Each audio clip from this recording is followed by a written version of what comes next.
وإذا قيل لهم اتبعوا ما أنزل الله قالوا بل نتبع ما ألفينا عليه آباءنا أولو كان آباؤهم لا يعقلون شيئا ولا يهتدون ومثل الذين كفروا كمثل الذي ينعق بما لا يسمع إلا دعاء ونداء صم بكم عمي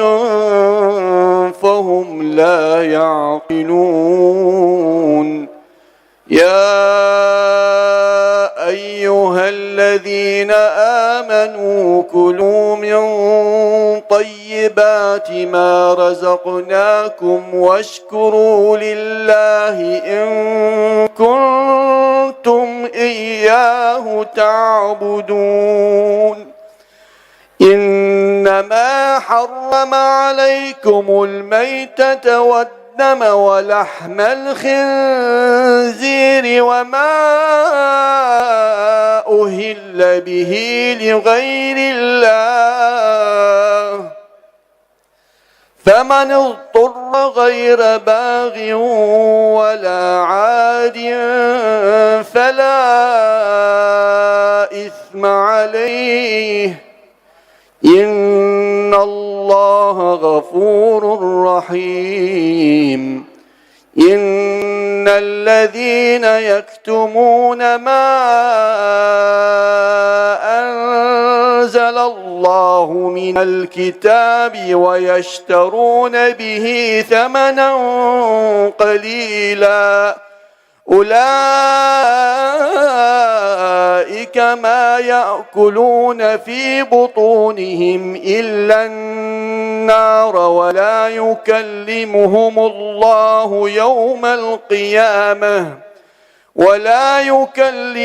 الله يوم القيامة ولا يزكيهم ولهم عذاب أليم أولئك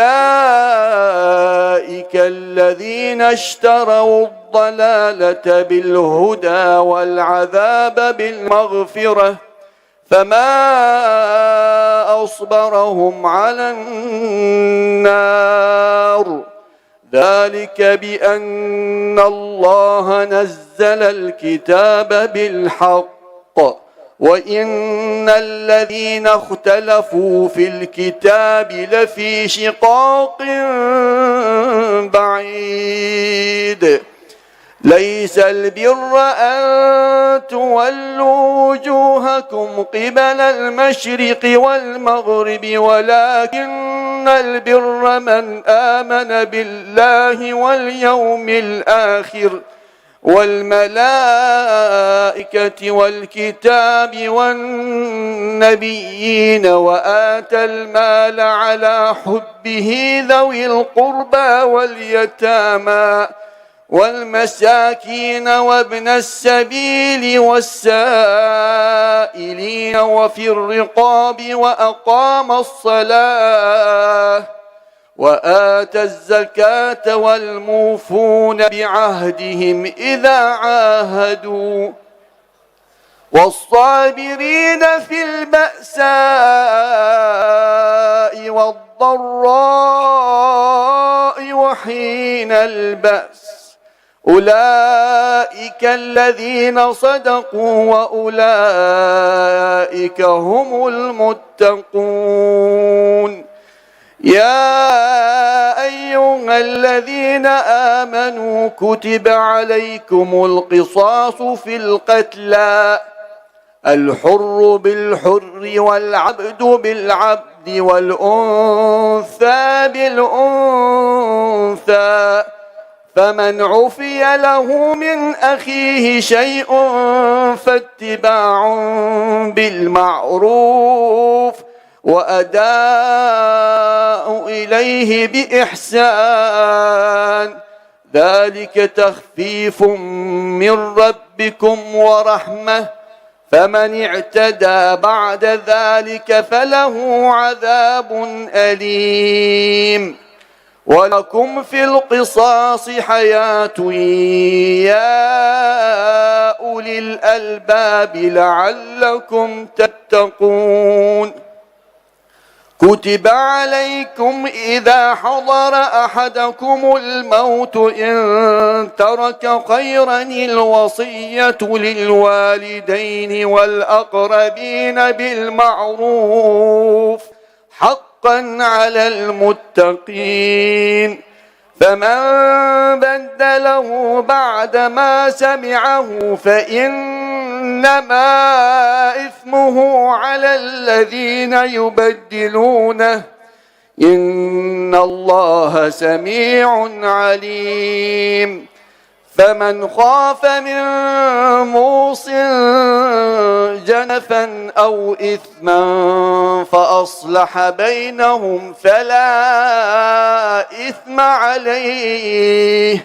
إن الله غفور رحيم يا أيها الذين آمنوا كتب عليكم الصيام كما كتب على الذين من قبلكم لعلكم تتقون أياما معدودات فمن كان منكم مريضا أو على سفر فعدة من أيام أخر وعلى الذين يطيقونه فدية طعام مسكين فمن تطوع خيرا فهو خير له وأن تصوموا خير لكم إن كنتم تعلمون شهر رمضان الذي